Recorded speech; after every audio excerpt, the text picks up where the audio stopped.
अंदर देखो, ये किसने लिख दिया?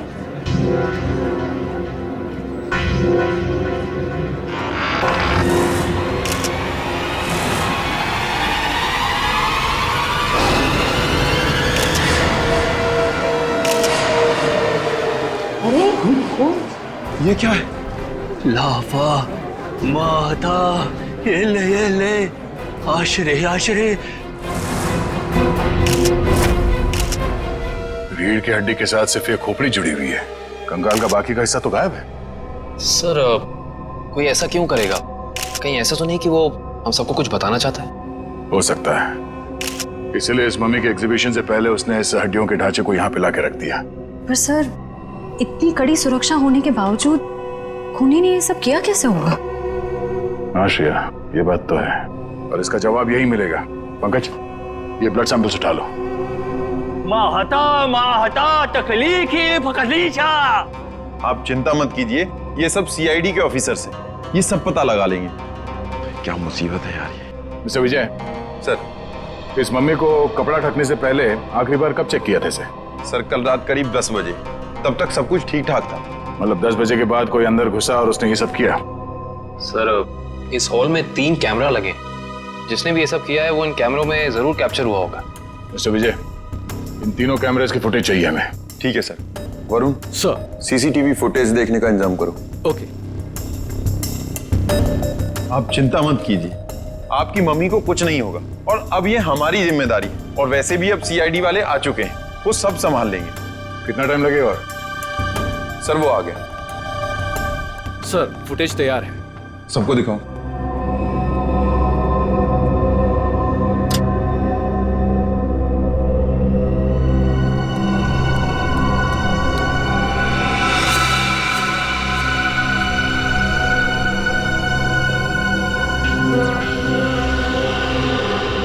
ये क्या? ये फुटेज ब्लैंक क्यों हो गया? जरा फिर से प्ले करो उसे। इसमें तो कुछ भी नहीं है। हाँ कभी, मगर ये फुटेज ब्लैंक कैसे हो सकता है? जरा दूसरे कैमरे का फुटेज दिखा। ऐसे कैसे हो सकता है? तीसरा कैमरे का फुटेज दिखाओ। इस कैमरे में औरत, लंबे बाल वाली औरत दिख रही है और दूसरे कैमरे में कोई दिख नहीं रहा। ये कैसे हो सकता है?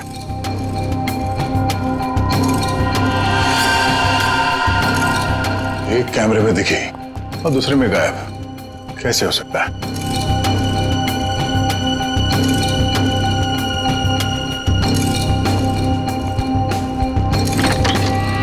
ये देखो, तो खूनी यहाँ इस खिड़की से ही अंदर आया है। सर अगर ये खूनी इस खिड़की से अंदर आया है और एक कैमरे में कैप्चर हुआ है, बाकी दोनों कैमरों में कैप्चर क्यों नहीं हुआ? वो इसलिए काविन, क्योंकि शायद ये खिड़की इस कैमरा के रेंज से बाहर है।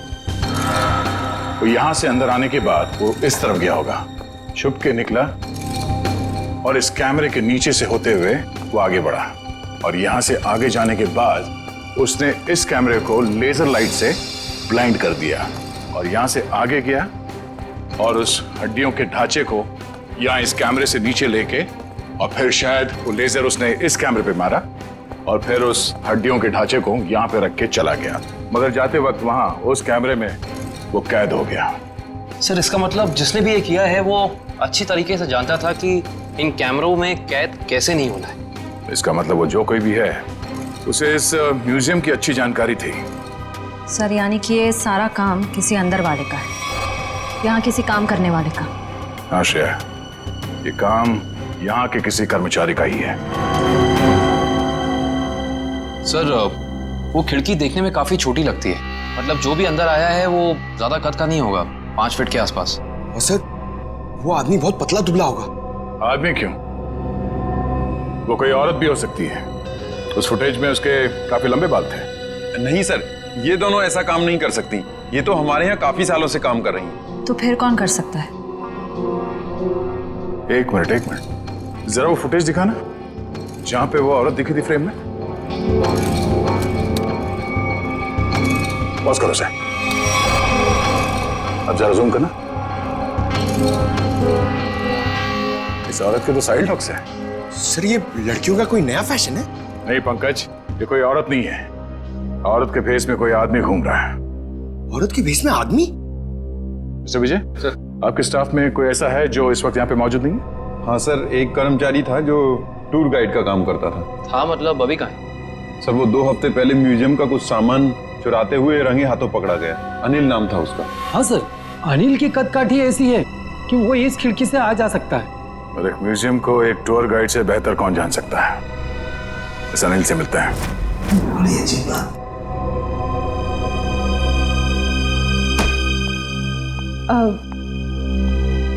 सर, कल रात को ना एक अजीब डीवीडी आई है आपके नाम से लैब में। डीवीडी? हाँ सर, ये देखिए सर। एक नजराना सालुखे के लिए। सर, इसमें ना एक जलती हुई गाड़ी दिखाई है। कुछ लोग अपना मुंह छुपाए खड़े हैं और वही लोग आपके नाम के नारे लगा रहे हैं सर। तारिका, ये सब उलझाने के वाला मामला है। कोई हमें भटकाना चाहता अपने काम से। रखो ये डीवीडी वहां पर रखो, काम पे ध्यान दो। कमा देखो इस डीवीडी को उधर, और इधर आओ।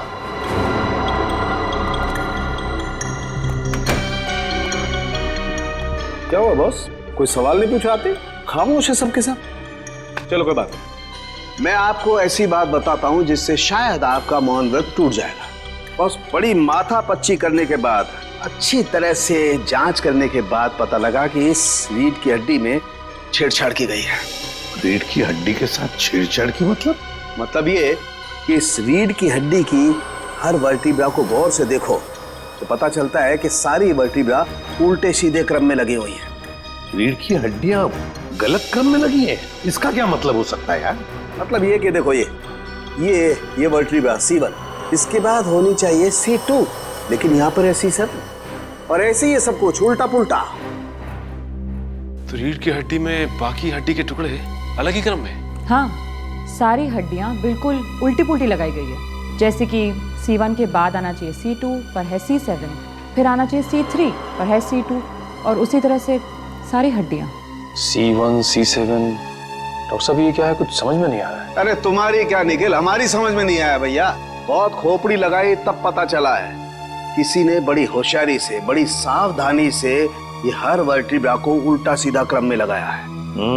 और जिसने भी ये किया है ना सालुंखे, किसी खास मकसद से ही किया है, ये खास मकसद से।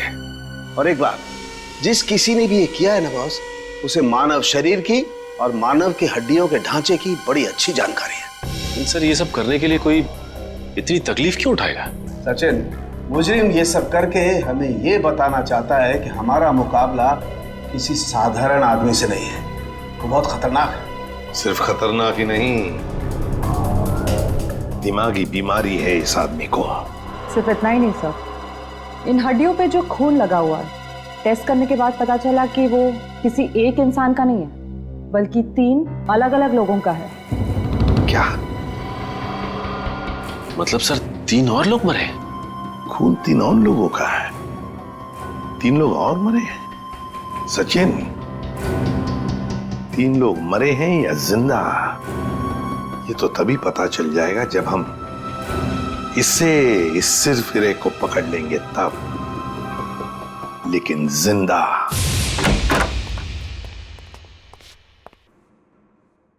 ऐसा लगता है कमरे में कोई भी नहीं है। चांद मारो, देखो क्या मिलता है।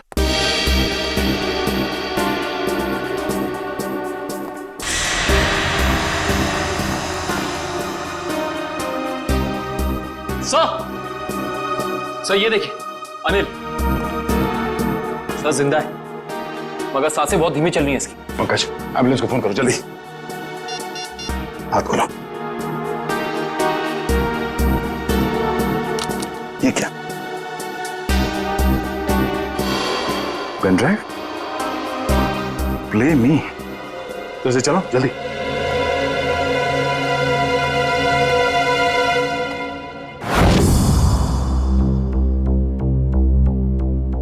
सालुंखे, मैं जानता हूं कि मेरा यह संदेशा तुम तक जरूर पहुंचेगा।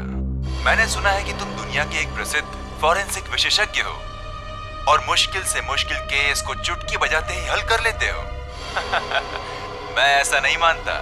मेरी नजरों में तुम सिर्फ एक आम इंसान हो और अब मैं आ गया हूँ और बहुत जल्द दुनिया के सामने तुम्हारी असलियत ला कर रख दूंगा।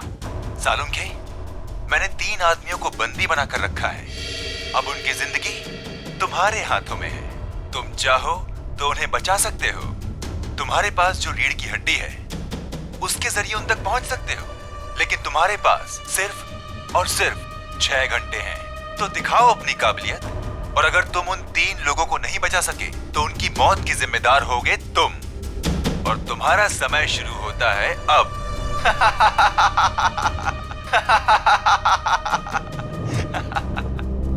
सर, ये आदमी तो खुलेआम डॉक्टर सालुंखे को चुनौती दे रहा है। सर, हमें सालुंखे सर को इसके बारे में बता देना चाहिए। सर, हमारे पास सिर्फ 6 घंटे। हाँ पंकज, अभी डॉक्टर सालुंखे ही मदद कर सकते हैं इन तीनों मासूमों की जान बचाने में। अरे क्या इन तीनों खून की रिपोर्ट से कुछ पता नहीं पड़ रहा है, और हमारे पास सिर्फ 4.5 घंटे हैं। और इस मुजरिम के मुताबिक ये सबूत ही हमें सही रास्ता दे सकता है। कुछ तो ऐसा है तारिका जो हमारी नजरों से छुप रहा है। क्या हो सकता है ये? सर, इस मुजरिम ने आपको ही ऐसी चुनौती क्यों दी? मेरे कहने का मतलब है कि कहीं आपके अतीत में कभी ऐसा कुछ तो नहीं हुआ, कोई हादसा वगैरह जिससे आपको अभी भी अफसोस हो? तारिका, ये मुजरिम दिमागी तौर पर पागल है, हमें भटकाना चाहता, बस दैट्स इट। और सर, वो डीवीडी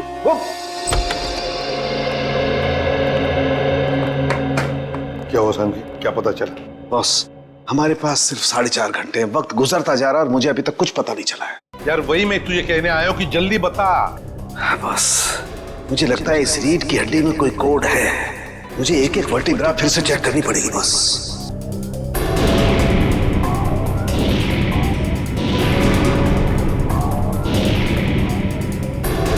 हाँ बस, इस वर्टिब्रा में कुछ गड़बड़ है। क्या गड़बड़ है सर?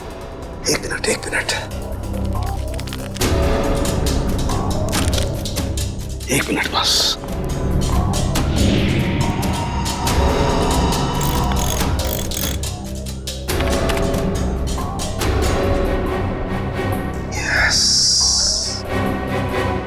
हाँ बॉस, पकड़ में आ गया। बॉस, इस इंसान की ये वर्टिब्रा में, ये वर्टिब्रा इंसान की नहीं है। तो फिर किसकी है सालुंखे? जानवर की है।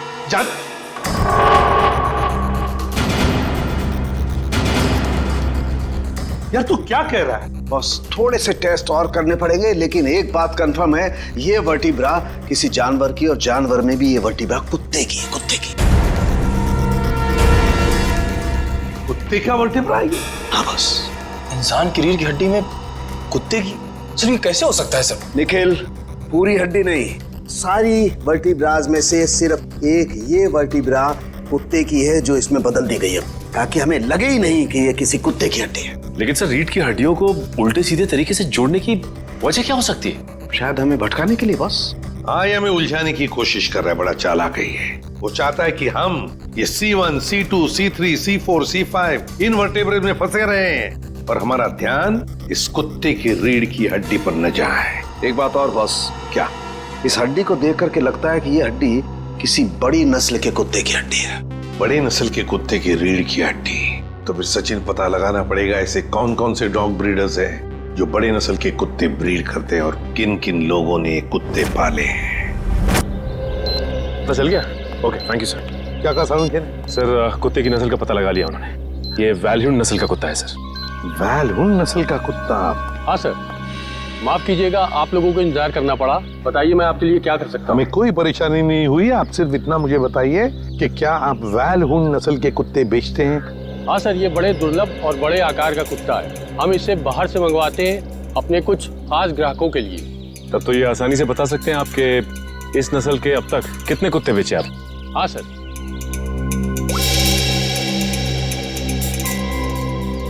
पिछले साल 2 कुत्ते बेचे, और इस साल 4 दिन पहले 1 कुत्ता बेचा, वैल्यून नस्ल का, पूरे शुद्ध। 4 दिन पहले? सचिन, इन कुत्तों के सारे डिटेल्स ले लो। सर, हाँ, अनिल को होश आ गया है। उसने बताया उससे जो कुछ भी कराया गया जबरदस्ती करवाया गया है। तो फिर उसने खूनी को तो देखा होगा ना? नहीं सर, उसने खूनी को नहीं देखा। डैम इट, हमारे पास सिर्फ 3.5 घंटे। चलो जल्दी।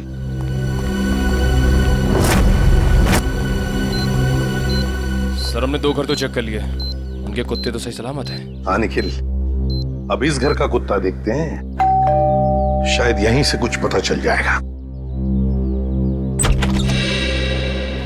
जी किससे मिलना है? जी हम लोग सीआईडी से। आपके पास वैल्यून नस्ल का कुत्ता है ना? जी हाँ। हम उसे देखना चाहते हैं। अंदर आइए। रेक्स ने कुछ किया है क्या? अरे नहीं नहीं, आपके कुत्ते ने कुछ नहीं किया है, बस हम उसे देखना चाहते हैं। जरा बुलाइए ना आपके रेक्स को। सर वो क्या है कि हमारा नौकर उसको घुमाने के लिए लेकर गया है, बस अभी आता ही होगा। सर बैठिए ना प्लीज। नहीं नहीं थैंक यू। सर इसका मतलब ये कुत्ता भी बिल्कुल ठीक ठाक है?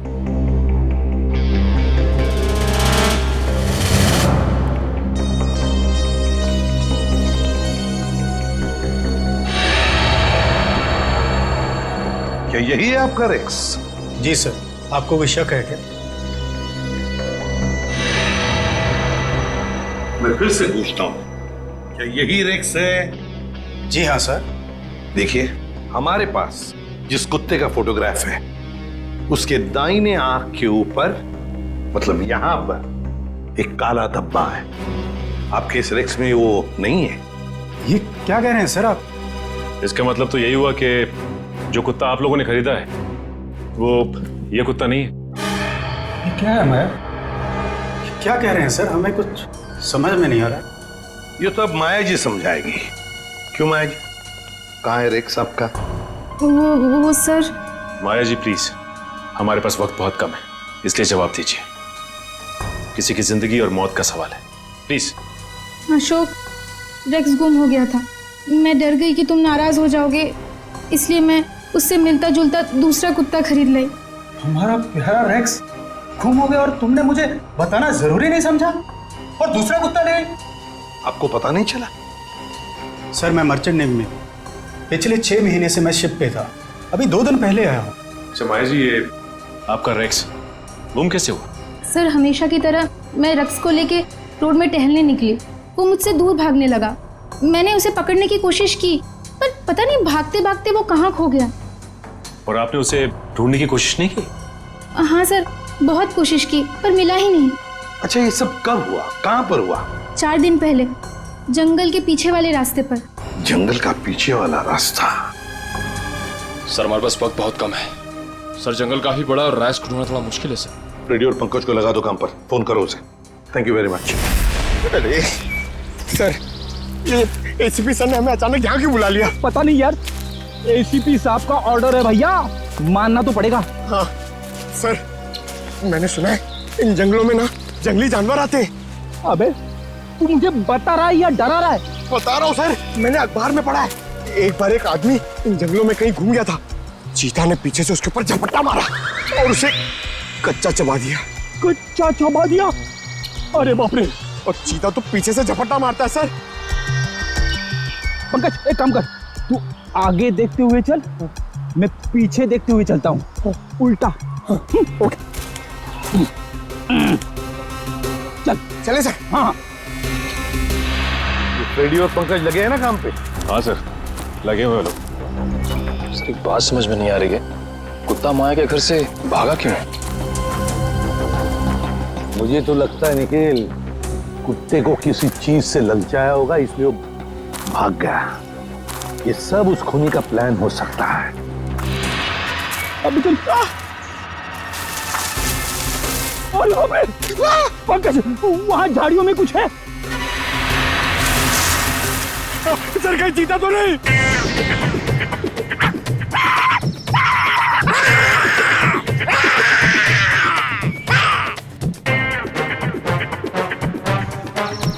भाग गया सर, चीता भाग गया।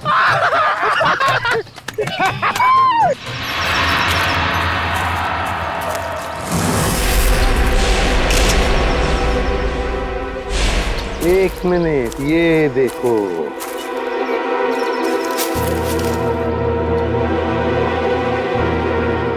हड्डियां, जरूर इसी से ललचाया होगा कुत्ते को। शाबाश पंकज, शाबाश! तुमने मुझसे कुछ नहीं सीखा। नहीं, मगर एक बात जरूर सीख ली, बहादुरी की। बहादुरी? सर मैंने तो आपकी बहादुरी कभी नहीं देखी। अबे मैं बहादुर था मैं शादी से पहले, मगर शादी के बाद तो एक चीता कहीं फिर से तो नहीं आ गया। अरे बाप रे, अब क्या करें? आपको पेड़ पर चढ़ना आता है?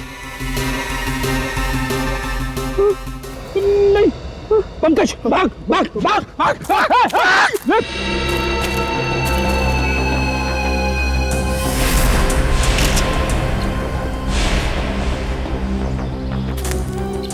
ये देखिए सर। हाँ, ये देखिए बॉल, लगता है कुत्ते ने चबाया हुआ है इसे। ये क्या, कुत्ते के दांत के निशान भी तो है। इसका मतलब है वो लोग इसी दिशा में गए हैं, क्योंकि हड्डियां हमें वहां पर मिली और ये बॉल यहाँ पर। उसी तरह होगा, वो देखते हैं।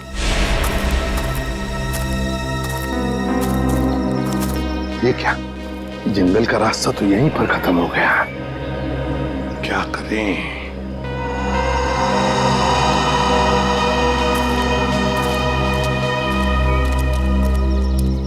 अरे भैया सुनो, देखो हम लोग सीआईडी से। घबराओ मत, सिर्फ पूछताछ करने आए हैं। एक बात बताओ, 4 दिन पहले क्या तुमने यहाँ पर किसी बड़े नस्ल के कुत्ते को देखा है? सफेद रंग का कुत्ता, उसके शरीर पर काले काले धब्बे थे, बड़ा खूबसूरत सा कुत्ता था। ये कुत्ता क्या सब, यहाँ तो दिन में बहुत सारे कुत्ते घूमते हैं। अरे भाई साहब, आपको बताया ना कि बड़ी नस्ल का कुत्ता, वो कोई आम कुत्ता नहीं था। अच्छा, वो जिसे लोग गाड़ियों में लेकर घूमते हैं? हाँ, ऐसा कुत्ता तो देखा नहीं, लेकिन 4 दिन हो गए मैं अंदर खाना खा रहा था और एक कुत्ता जोर जोर से भौंक रहा था। तो मैं खाना छोड़कर बाहर आया, कुत्ता तो नहीं था, लेकिन एक सफेद कलर की वैन तेजी से निकल गई। शायद वो कुत्ता उसमें हो। सफेद कलर की वैन? अच्छा, वैसे तो तुम लोगों को आदत सी होती है ना किसी भी गाड़ी का नंबर, गाड़ी का मेक याद रखने की, तो हो सकता है उस गाड़ी का भी नंबर याद हो तुम्हें। हाँ साहब, वैन का नंबर था STU 3339। STU 3339। Thank you Sachin, इस वैन का पता लगाओ। सफेद कलर की वैन, STU 3339। बस हो गया नाटक, हाथ ऊपर। चुपचाप अपने आप को हमारे हवाले कर दो। हाथ ऊपर।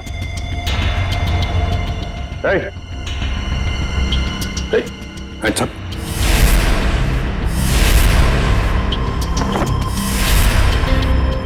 डमी?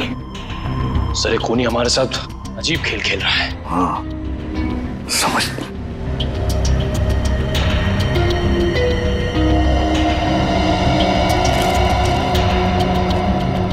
चिट्ठी है, तुम्हारे अंदर कुछ खास नहीं है, बड़े मामूली और आम हो तुम। अब मान लो कि तुम उन 3 लोगों को बचाने में नाकाम हो चुके हो, तुम हार गए। अच्छा सर, ये कोई संकी है।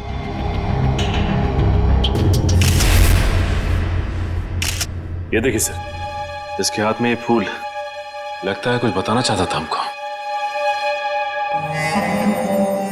हाँ, ये हमें कुछ बताना चाहता है, कुछ ऐसी चीज जो साळुंखे को भी दिख नहीं रही है। साळुंखे तो अब तक वहां पहुंचा ही नहीं। पता लगाना पड़ेगा, है क्या ये सुराग जो अभी भी धुंधला सा है। या साळुंखे सिर्फ 40 मिनट बचे हैं, जो भी करना है जल्दी कर। हाँ बॉस, आई नो। ये रीढ़ की हड्डी की गुत्थी तो सुलझा ली, लेकिन उसके आगे कुछ समझ में नहीं आ रहा है। सर, जरूर हमारी नजरों से कुछ ना कुछ तो छूट रहा है। आई नो तारिका कुछ छूट रहा है, लेकिन क्या छूट रहा है वो तो समझ में आए।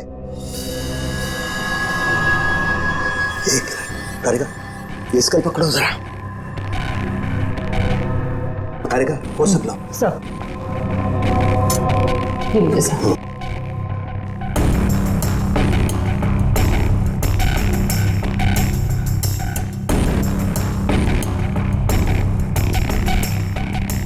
ये दांत तो प्लास्टर ऑफ पेरिस का लगता है। तारिका, जरा पानी लाओ। प्लास्टर ऑफ पेरिस का दांत? कोई प्लास्टर ऑफ पेरिस का दांत क्यों लगाएगा? नहीं साळुंखे, ये जरूर खूनी किसी और तरफ इशारा कर रहा है।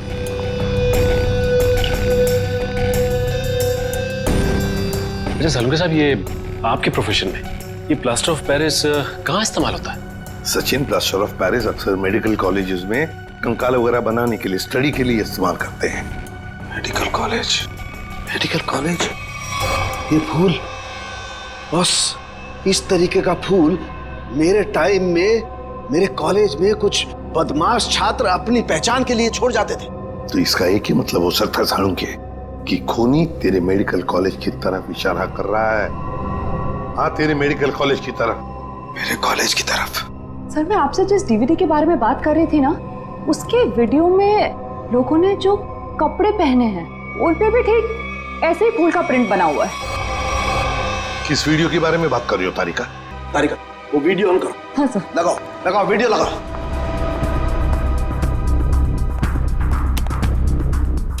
प्ले करो, प्ले करो। सर, क्या बात है, सच में आज ये कर दिखाएगा। अरे बॉस, ये तो मेरे कॉलेज का ग्राउंड है। चलो। गाड़ी उड़ा दी गई है।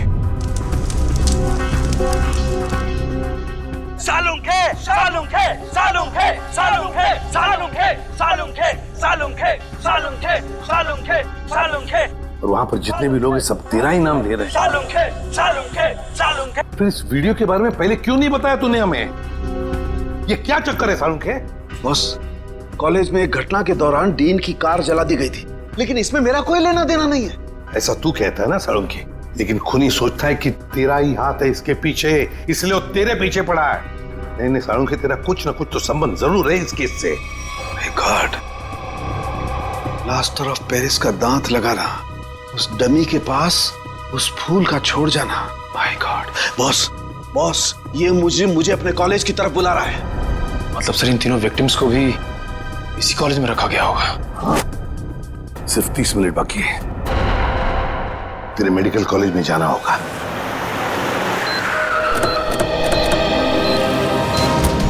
सिर्फ 10 सेकंड बचे सर हमारे पास। सर, वो तीनों मिलेंगे क्या? उस तरफ हो गए, उस तरफ।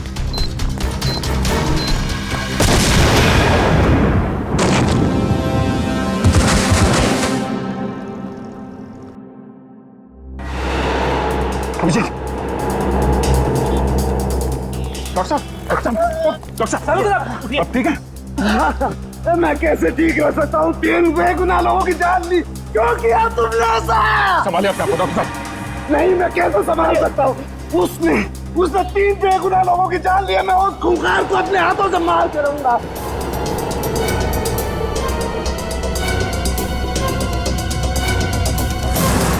सालुंखे, वक्त बहुत कम है हमारे पास। 3 लोगों की जानें चली गई इस आदमी की वजह से, और तू ऐसे हताश बैठा।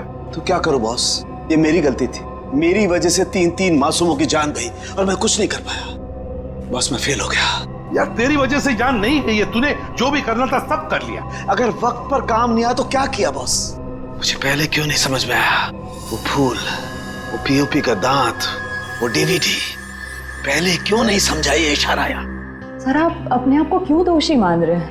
जो भी हुआ उसमें आपकी क्या गलती थी? मेरी क्या गलती?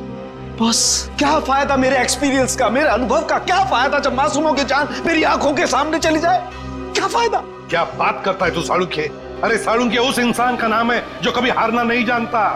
जहां पर कुछ भी नहीं है उसमें से कुछ न कुछ तो ढूंढता ही है। हाँ सर, जब उम्मीद की एक भी किरण दिखाई नहीं देती, उस वक्त भी आप ऐसा कुछ ढूंढ निकालते हैं कि हम लोग आसानी से केस सॉल्व कर लेते हैं, मुजरिमों को पकड़ लेते हैं। Yes, eureka! जहर बॉडी में आया था दांत से। लेकिन सचिन, आज मुजरिम जीत गया। सीआईडी की ड्यूटी के दौरान जो कुछ भी हमने आपसे सीखा है, आपका जोश, आपका हौसला, सर आप कभी हार नहीं मान सकते। हाँ सर। देखता क्या है, सोचता क्या है? उठ, लग जा काम पे। बस, मैं तुमसे वादा करता हूं, ये सालुखे तुमसे वादा करता है, मैं उस खूनी को छोड़ूंगा नहीं। मैं उससे उसके अंजाम तक पहुंचा करके रहूंगा बॉस। Yes, yes. ये हुई ना बात। सालुंखे कभी हिम्मत नहीं हारता, आप देखना। यूं सुराग मिलेगा सालुंखे, यूं सुराग मिलेगा। मेरे साथ तुम लोगों का साथ है, सालुखे हार सकता नहीं। मैं जरूर उसे उसके अंजाम तक पहुंचा के रहूंगा।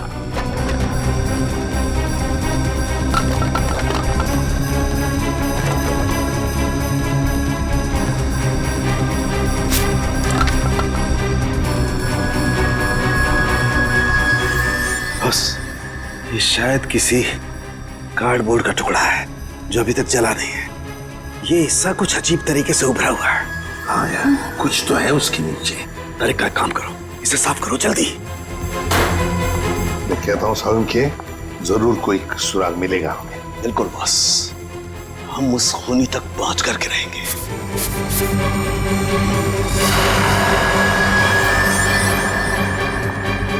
सर, से देखिए, यहाँ पे कुछ लिखा हुआ है। ईवी क्या हो सकता है? सर, जीडी रोड पे एक कार्डबोर्ड बॉक्स की कंपनी है सर, जो पिछले 2 सालों से बंद है, और उस कंपनी का नाम है एवी एंटरप्राइजेस। तो इसका एक ही मतलब हो सकता है कि खूनी ने अपना ठिकाना बना दिया है उधर ही, एवी एंटरप्राइजेस में। काश अब वो जान पाता कि उसकी उल्टी गिनती शुरू हो गई है।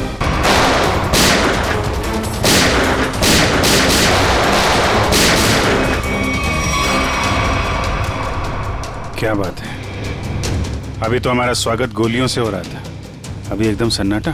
सर, लगता है कोई नई चाल चलने वाला है।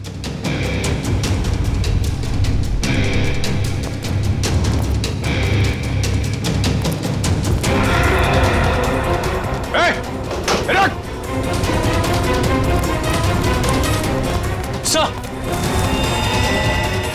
तुम लोग देखो उसको। कहाँ गए तुम्हारे बाकी साथी हैं? सर, मैं शिखर हूँ। मेरे चचेरे भाई भूपेंद्र को किसी ने अगवा कर लिया है। वो निकल भागने में कामयाब भी हो जाता, मगर उसने फिर से उसे पकड़ लिया। सर, इसका मतलब वो तीसरा विक्टिम अभी भी जिंदा है। एम्बुलेंस को फोन करो जल्दी। मेरे भाई भूपेंद्र ने मुझे मदद के लिए बुलाया था। हाँ। लेकिन मेरे आने से पहले उसने उसे फिर से पकड़ लिया। मैं आपको फोन ही करने वाला था, लेकिन गोली लग गई तुम्हें। प्लीज इसे बचा लो सर। निकल गए वहां से। कोई बात नहीं, तुमने उन लोगों को देखा था ना, उनको पहचानते हो? कुछ याद है उनके बारे में?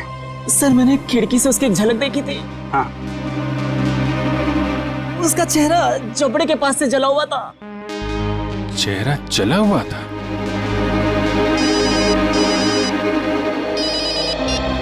हेलो सीआईडी वालों, तुम लोग डाल तो मैं बात।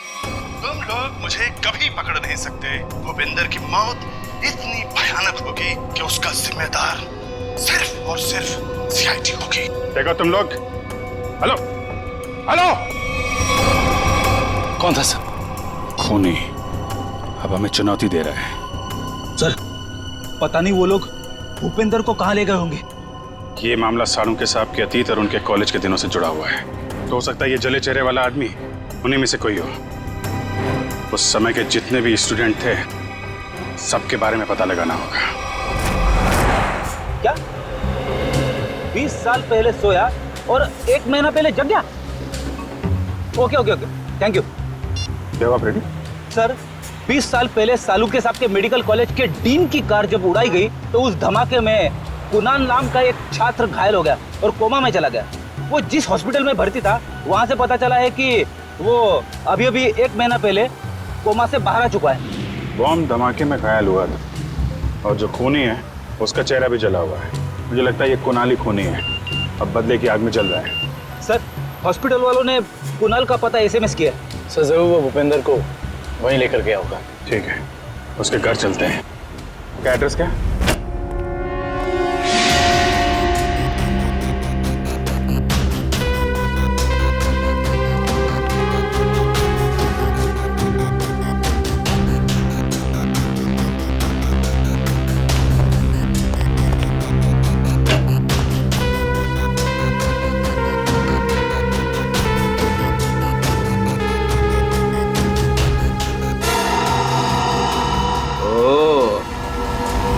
तो यहाँ छुप के खड़ा है। बाहर आ जाओ कुणाल, तुम्हारा खेल खत्म हो चुका है। बाहर आओ। अरे तुम मेरे पीछे कैसे आ गए? अरे आप, मुझे लगा कुणाल मेरे पीछे आ गया।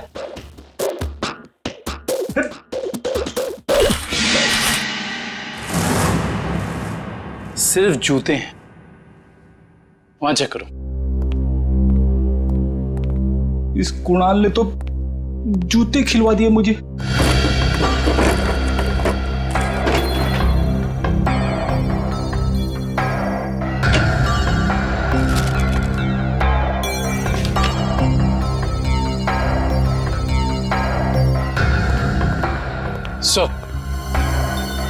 यहाँ कोई नहीं है।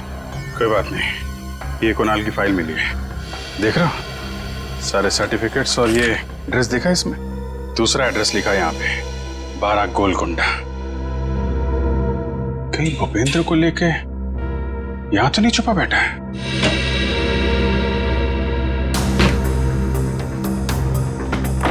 ब्यूरो में फोन करो, ये एड्रेस भेजो, उनको बोलो पता लगाएं इसके बारे में।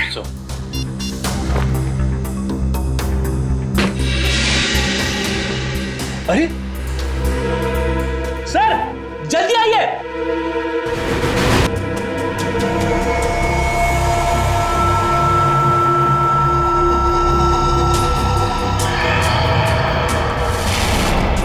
मैं अपना बदला लेकर रहूंगा। जिसने भी मुझसे मेरा कीमती वक्त छीना है, मैं उसकी जिंदगी छीनूंगा। जो दर्द मुझे मिला है वो दर्द मैं बराबर लौटाऊंगा।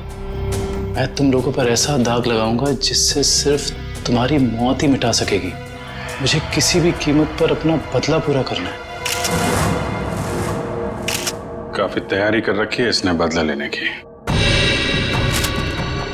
सर ये फोटो देखिए सर, इसमें सालुंके सर की भी फोटो। और सर उन 3 विक्टिम्स की भी फोटोज हैं। ये फोटो तो अभी हाल के ही लग रहे हैं। बिल्कुल सर, ये सारी फोटोज इस केस की जांच के दौरान ली गई हैं। ये तो माया के घर का फोटो है। ये कुणाल हम पे जासूसी कर रहा है क्या? जासूसों के ऊपर जासूसी? जहां जहां हम जा रहे हैं हमारा पीछा कर रहा है। इस बार आएगा, वापस नहीं जाएगा।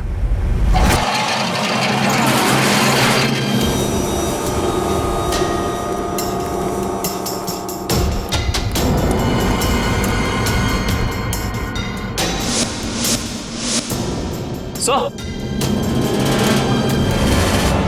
उस आदमी को बांध के रखा हुआ है। ये आदमी तो भूपेंद्र लगता है सर। भूपेंद्र, ये तो बेहोश है। मैं खोल देता हूँ सर। नहीं, एक मिनट, कौन एक मिनट। अगर वो खूनी इस आदमी को मारना चाहता था तो बॉक्स फैक्ट्री में भी मार सकता था। इसे यहाँ पे लाके बांध के क्यों रखा है? ओह, मतलब ये हमें मारने के लिए चाल बिछाया उसने।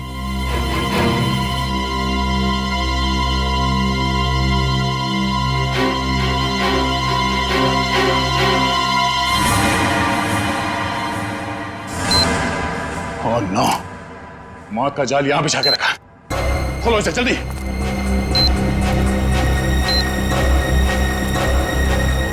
जल्दी खोलो इसे।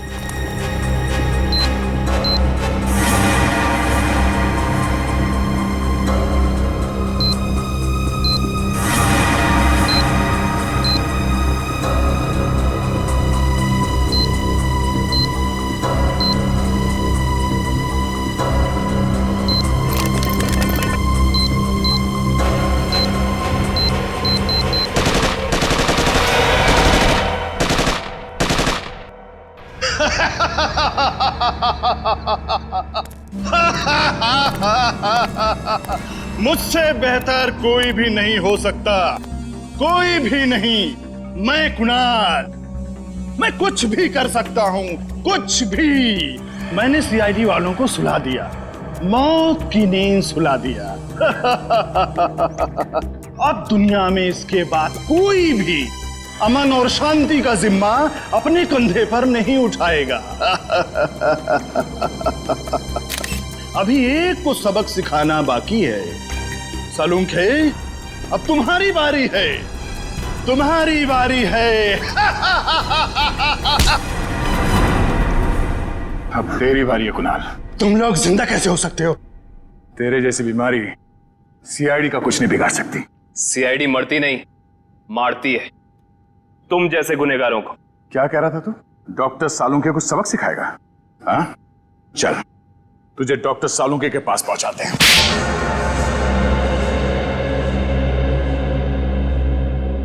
क्यों मारा मासूम लोगों को तुमने? वो मासूम नहीं है, वो अपराधी है, मेरे अपराधी। मैं उन सब लोगों को मार देना चाहता था जिन्होंने मेरी जिंदगी बर्बाद करने में कोई कसर नहीं छोड़ी। मैंने क्या बिगाड़ा था तुम्हारा? मेरी जिंदगी बर्बाद करने में तुम्हारा बहुत बड़ा हाथ था सालुंके। तुम जानते थे कि मैं तुमसे बेहतर हूं, इसलिए तुम मुझसे जलते थे। ऐसा तुम सोचते हो, मगर ये सच नहीं है। मैं नहीं मानता। टीन की कार तुमने उड़ाई थी। नहीं, वो सालुन का नहीं था, मैं था। मैंने ही सालुन का बनकर वो सब किया। लेकिन उस ब्लास्ट की वजह से मेरी जिंदगी और मेरा भविष्य खत्म हो गया ना। उस वक्त मैं वहीं पे था, वो ब्लास्ट में घायल हो गया और मैं कोमा में चला गया। और जब मैं कोमा से जागा तो मेरा सब कुछ खो गया, सब कुछ खत्म हो गया। मेडिकल कॉलेज की उस घटना का वीडियो फॉरेंसिक लैब कैसे पहुंचा? वो मैंने भिजवाई थी सालुम के को चुनौती देने के लिए। माना कि तुम्हारे साथ जो कुछ हुआ गलत हुआ, लेकिन बदले की आग ने तुम्हें इंसान से शैतान बना दिया। कानून हाथ में लेने वाले को कानून कभी माफ नहीं करता। तुम दोनों की इसकी सजा जरूर मिलेगी।